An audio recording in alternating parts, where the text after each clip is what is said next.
Je suis Jean-Patrick Masson, je suis vice-président de Dijon Métropole et élu de la ville de Dijon. Et nous sommes membres d'Energy Cities depuis 27 ans maintenant.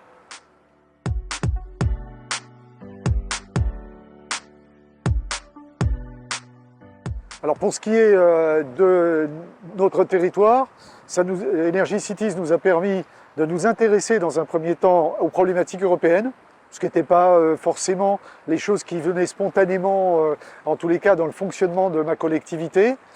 Et dans un deuxième temps, ça a été un point d'appui pour la compréhension, pour pouvoir s'engager au niveau européen, répondre à un certain nombre d'appels à projets. Donc c'est un peu quelque part une boîte à outils aussi en termes de compréhension.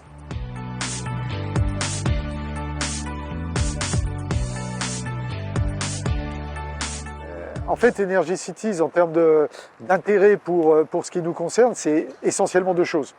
C'est nouer des partenariats, avoir donc la connaissance d'autres villes, d'autres territoires qui travaillent sur les mêmes sujets que nous, et donc pouvoir avancer ensemble et finalement objectiver notre propre action.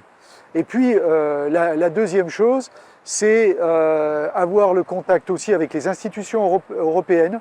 C'est pas facile quand on est une ville d'aborder les institutions européennes et d'avoir des contacts avec elles. Donc Energy Cities a permis ça.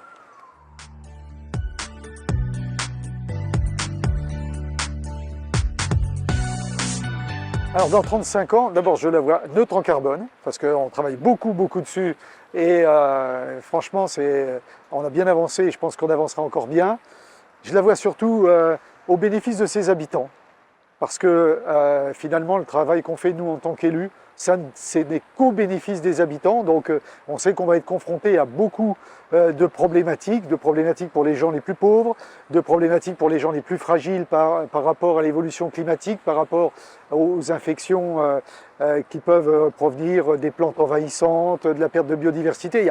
Il y a plein de sujets, et donc sur tous ces sujets-là, en fait, moi je vois une ville beaucoup plus résiliente, beaucoup plus robuste à tous ces enjeux qui sont devant nous.